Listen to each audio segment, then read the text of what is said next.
Hello, my name is Mike from The Automotive Approach. Today we're going to be taking you through a quick video tour of our BMW 318D Touring. So this is our BMW 318D Touring. It's a 2012 plate. It's covered just over 85,000 miles from new, and it's only had 2 former keepers. Whilst in our care, we've given it a service, fresh MOT, full 102-point independent mechanical inspection, along with the all-important timing chain being replaced and a new clutch.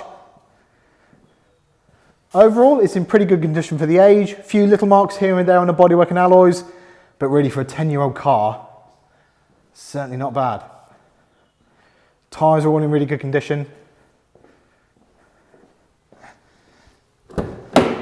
Inside, got 6-speed manual gearbox, steering wheel controls, AM, FM radio, air conditioning, all in pretty good condition. Odd little mark on the interior here and there.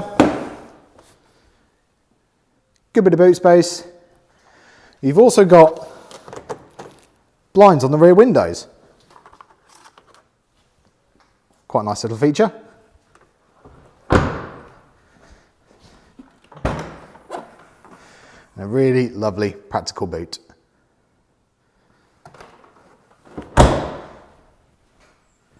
Very, very nice car, really nice colour, lovely deep blue. As I say, the all-important timing chain has been replaced, so you've got no worries about that anymore. New clutch, service, fresh MOT, and fully checked over. As always, if you like this video, please like and subscribe, it really helps us out. And if you have any more questions or queries, please get in touch.